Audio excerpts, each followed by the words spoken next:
Bonsoir à toutes et à tous. À la une de l'actualité, l'épidémie de Covid-19. Le taux d'incidence en Vendée est actuellement supérieur à celui de la deuxième vague. Il est aujourd'hui de 303 cas positifs pour 100 000 habitants dans le département, 304 pour la région. À titre de comparaison, il y a une semaine, il était de 257 en Vendée. Dans les hôpitaux ligériens, 919 personnes sont touchées par le virus, dont 136 au sein des services de réanimation.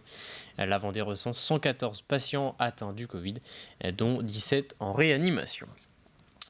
Et pour stopper justement cette épidémie de Covid, plus d'un an après l'apparition des premiers cas en Vendée, les centres de vaccination augmentent actuellement leur capacité. Un 10e centre a par ailleurs ouvert depuis ce matin à Saint-Hilaire-de-Riez avant l'arrivée de nouvelles doses attendues dans les prochaines semaines. Aujourd'hui, près d'un Vendéen sur 7 a reçu une première dose, soit environ 100 000 personnes. À partir du 16 avril, la vaccination va également s'ouvrir aux plus de 60 ans, aux plus de 50 ans dès le 15 mai. À Fontenay-le-Comte, le centre se prépare donc à monter en puissance. Reportage sur place signé Alix Lanos. Alors, faites voir votre ordonnance, je vois ce que vous prenez. Vous prenez des anticoagulants ? Paulette et Fernand sont venus en couple recevoir leur seconde dose de vaccin. Une injection reçue comme un cadeau pour Fernand, qui fête aujourd'hui son anniversaire. 91 ans. Si on le fait, c'est pas uniquement pour nous, c'est pour tout le monde. Si on se fait vacciner, c'est pour protéger tout le monde. Ici, au centre de vaccination de Fontenay-le-Comte, on vaccine environ 300 personnes par jour. C'est un peu plus que la semaine passée et on se prépare encore à augmenter la cadence. À l'heure actuelle, il y a 5 box d'installés pour l'entretien d'éligibilité. On peut en monter un 6e si nécessaire. Et après, sur tout l'autre côté, c'est les box infirmiers pour donc l'acte vaccinal. Donc là, à l'heure actuelle, on en a préparé 9, il y en a 5 d'ouverts et on pourrait encore en mettre au moins 2 autres supplémentaires. Et après, on peut également agrandir la zone de surveillance assurée par la protection civile. Une réorganisation du centre en vue de l'augmentation du nombre de doses prévues dès la semaine prochaine. À partir de la semaine prochaine, on va quasiment doubler puisqu'on sera à peu près à 2400, 2500 personnes semaine. On est ouvert le samedi matin. On pourrait, si nécessaire, ouvrir également le week-end puisque je rappelle que le SDIS de la Vendée et les pompiers sont prêts aussi à vacciner. Aujourd'hui, on s'adapte, je dirais, aux doses qu'on nous met à disposition. On a une visibilité à 15 jours à peu près. Donc on a des doses à peu près la vaccination jusqu'à la fin du mois. Et après, pour le mois de mai, pour l'instant, on n'a aucune certitude. Aucune certitude quant à l'approvisionnement pour le mois de mai, alors même que du côté de la population, de plus en plus de personnes espèrent désormais se faire vacciner. Il faut que ça monte en puissance, de toute façon. Il faut que les gens soient volontaires, mais je crois que maintenant, ils commencent à prendre le pli. Maintenant, on va pouvoir desserrer un peu la vis, mais être à précaution quand même.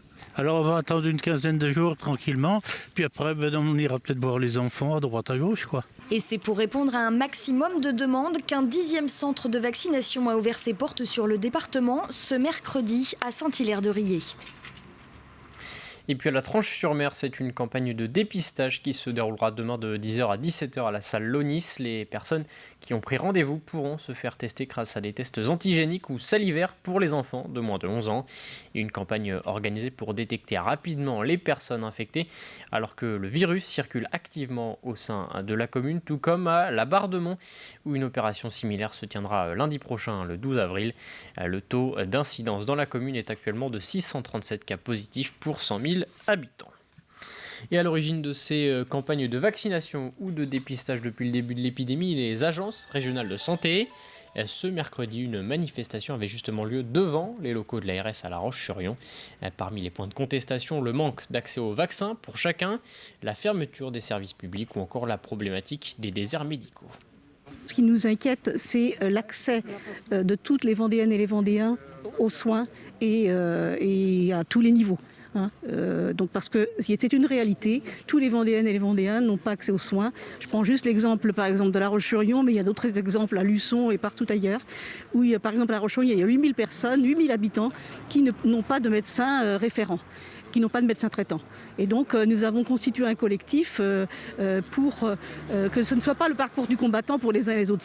C'est absolument insupportable dans cette période en plus de pandémie. Et conséquence de cette crise sanitaire et de ce nouveau rebond de l'épidémie, de nombreux parents se sont retrouvés face au casse-tête de la garde de leurs enfants, tout en continuant à travailler quand le télétravail n'est pas possible.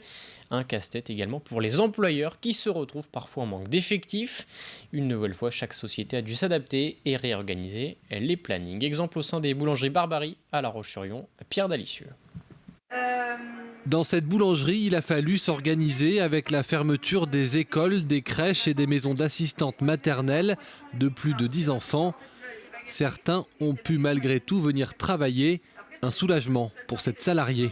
Moi oui, je préfère travailler que d'être au chômage partiel, c'est sûr. C'est vrai que ça a été un peu compliqué parce que mon conjoint il travaille aussi et lui il est en maçonnerie donc c'est pareil, il continue à travailler. Et du coup on a la chance d'avoir mes parents, malgré qu'ils travaillent quand même, qui peuvent quand même s'en occuper, ma belle-mère aussi. Et voilà, système D, voilà. Mais tout le monde n'a pas pu en faire autant, comme cette salariée au téléphone qui doit rester à la maison pour garder ses enfants. Un véritable casse-tête pour le patron et son équipe. On est mis devant le fait accompli parce que les mamans sont bien obligées de garder leurs enfants et elles ont, entre leur travail et puis garder leur enfant, il n'y a pas photo, puis la loi les protège sur ça. Et nous, les entreprises, par contre, on est confrontés à une réorganisation au quotidien. Voilà. Et ce qui apporte qu'on a aussi un service à notre clientèle qui va être moins bien automatiquement. Il faudra que les clients attendent. Ce qui va peut-être aussi, sur la période du midi, emmener aussi un peu plus de queue dans nos boutiques. Voilà. Bon. Ce patron dirige plusieurs boulangeries et une quarantaine de salariés. Et au problème de réorganisation des plannings, des vacances pour pouvoir garder les enfants, s'ajoutent les commandes des clients qui changent tous les matins.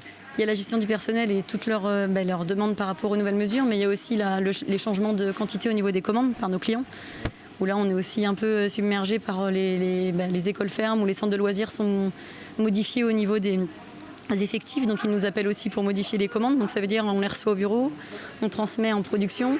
Ici on réfléchit même à fermer une des boutiques car pas assez de personnel, au moins jusqu'au 26 avril prochain. Au chapitre emploi, un forum en ligne se tiendra demain entre des professionnels d'EHPAD du département et des potentiels candidats. Le secteur recrute en effet actuellement en pleine crise sanitaire.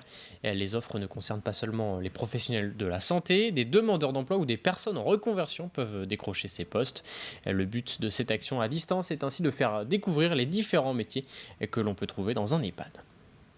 On a besoin de professionnels pour pouvoir accompagner les résidents qui sont chez eux. C'est vrai qu'on rencontre des difficultés pour recruter et on veut donner une autre image de nos métiers. En tout cas, on veut proposer aux personnes de venir vers nous pour qu'on puisse leur expliquer les métiers, les possibilités de contrats qu'il y a et surtout les possibilités d'action de formation. Parce qu'on parle d'emploi, mais d'emploi durable sur du long terme. Et que ce soit dans le secteur de la santé ou dans tout autre domaine, il existe également une problématique de logement en Vendée. De nombreux territoires éprouvent des difficultés à garder leurs salariés, principalement les jeunes, par manque de studios ou d'appartements disponibles à proximité.